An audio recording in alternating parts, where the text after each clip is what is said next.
AITA for considering divorce after my wife suggested sending our son to a conversion camp. My wife, 44F, and I, 45M, have been married for 14 years. We're a typical suburban family in most ways. 2 kids, a house in a nice neighborhood, steady jobs, and a relatively stable marriage, or so I thought. We have a 16-year-old son, Noah, and a 12-year-old daughter. I've always thought we were both dedicated to creating a loving, safe home for our kids. Now, though, I'm starting to question everything I thought I knew. A little background on us. My wife and I come from different worlds in some ways. I grew up in a fairly liberal household where things like sexuality weren't really discussed, but there was a general sense of acceptance. My parents never talked about it explicitly, but they instilled a belief in treating people with respect and love. My wife, however, grew up in a stricter, more religious home. Her parents held some conservative values, and although she drifted away from certain beliefs as she grew up, I wonder now if they still lingered somewhere in her mind. Over the years, we've had our fair share of disagreements, as all couples do. I won't lie, there have been arguments about how to raise the kids, what to prioritize financially, and a lot of other little things that probably wouldn't even stick out in memory if not for this current situation. But none of these fights, even the ones that felt like they had weight at the time, ever shook me the way this has. A year ago, Noah came out as gay. Looking back, I can see signs that he was working up to it for a while. He was withdrawn at times and would get nervous when certain topics came up, and there was this underlying tension that I couldn't quite put my finger on. When he finally sat us down and told us he was gay, it was a surprise. I won't pretend I wasn't initially shocked. It's one thing to think you're prepared for anything as a parent, and quite another when reality actually hits. But after the surprise settled, I knew that my job was to love him, support him, and be the father he deserves. So, I told him that I loved him, and I tried to make sure he knew that nothing would change that. My wife, well, she didn't react the same way. She looked stunned, almost like she'd been hit with a physical blow. Her face went pale, and for a moment, I could see she was struggling to find words. I assumed she just needed time to process, and I didn't want to push her. People process big news differently after all, but as days turned into weeks, it became clear that she wasn't handling this as a phase of shock or sadness that would pass. She would make small comments here and there that unsettled me. Things like, maybe he's just confused, or he's still so young. He can't know for sure. I try to brush these comments off as her way of adjusting, telling myself that she'd come around eventually. I thought she just needed time to understand. Looking back, I wonder if I was just hoping she would change because the alternative was so much darker than I wanted to believe. It came to a head about a week ago. We were discussing Noah's future, talking about college, his potential career options, and the typical dreams and hopes we have for our kids. Out of nowhere, she casually mentioned that she'd been looking into conversion therapy camps and thought it might be the best option for Noah. She said that he just hasn't been shown the right path yet, and that if we didn't help him get back on track, he might make decisions that would ruin his life. She genuinely believed that this camp would fix him. I was speechless. I felt like the ground had been pulled out from under me. The thought of conversion therapy, even hearing her say the words, made me feel sick. For a moment, I just stared at her, trying to understand if she was joking or if this was some nightmare I hadn't woken up from yet. I knew I had to say something, and I needed her to understand just how wrong this was. So I told her, as calmly as I could, that those camps are known for using abusive, manipulative, and downright brutal tactics.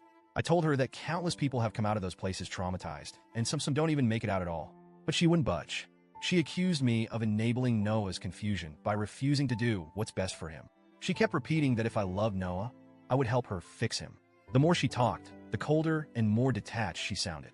I realized, as she continued, that this wasn't a temporary thing for her. This wasn't just some knee-jerk reaction or a phase. She genuinely believed that our son's sexual orientation was something that needed to be corrected. I felt a wave of anger rise up in me, anger mixed with a deep, overwhelming sadness. Here was the person I'd chosen to build a life with, the mother of my children, and she was looking at our son not as a person, but as a problem to be solved. I told her flat out that I would never send my son somewhere that would damage him, mentally and physically, just to fit some outdated idea of what's normal. I tried to explain that Noah being gay isn't something that needs fixing, but she didn't listen. In her mind, she was the one who was right, and I was the one who couldn't see what was best for our child. I spent the next few days in a state of numb shock. I couldn't look at her without feeling this deep pit in my stomach, a mix of anger and disappointment that I'd never experienced before. Every time I saw her, I felt this growing resentment. I found myself questioning everything, wondering if I'd been blind to this side of her all these years. I was grappling with the realization that maybe, just maybe, I didn't really know her at all. If I'm being honest, I don't even know if I love her anymore. The way she spoke about our son, the way she dismissed his identity like it was some illness that could be cured, disgusted me on a level I can't even fully explain. It broke something in me, something I'm not sure can be fixed. Noah has his whole life ahead of him, and being gay is going to come with its own challenges. The world is still far from perfectly accepting, and people like my wife, people who think the way she does, only make it harder for people like him. The thought that I would be contributing to that kind of harm, that I'd be complicit by staying silent or standing by her side, feels unbearable. Part of me thinks maybe I should try to keep the family together, at least for our daughter's sake. She's only 12, and she loves both of us so much. She's a sensitive kid, and I know a divorce would hit her hard. She's already close with Noah, and I can't imagine what it would do to her to see our family split apart. The thought of putting her through that kind of pain makes me feel like the worst father in the world. But if I stay, am I betraying Noah? Would I be choosing comfort over my son's well-being? I can't ignore the look on his face when he came out to us. I remember the fear and vulnerability in his eyes, the way he was practically trembling as he waited for us to react. I promised him that he had nothing to worry about, that I'd always be there for him, no matter what. How can I keep that promise if I'm living with someone who wants to change him, to hurt him in ways I can barely bring myself to imagine? In the days since that conversation, I found myself drifting further and further from her, both emotionally and physically. We don't talk as much as we used to. Every time I look at her, all I see is the person who would willingly send our son to a place that could destroy him. I don't know how to move past that. I don't even know if I want to. I've been researching legal options, trying to understand what a divorce might mean for us. I've looked into custody arrangements and talked to a few close friends who've been supportive. They all say I'm doing the right thing by protecting Noah, but they also remind me that leaving will change everything, not just for him, but for our daughter too. The thought of ripping my kids' lives apart over this, it makes me feel like I'm failing them both. I finally sat down with Noah, and we had a long, honest talk. I told him that no matter what happens, I love him and that he doesn't need to be afraid of being himself. He seemed relieved, but he also looked so sad, like he was carrying the weight of our family's problems on his shoulders. He even said, "I didn't mean to make things harder for you guys," and hearing that nearly broke me. No child should feel like they're a burden to their parents for simply being who they are. Right now, I'm just trying to keep it together for my kids. I don't have all the answers yet, but I know one thing for sure. I can't let anyone hurt my son, not even his mother. So, Reddit, AITA for considering divorce?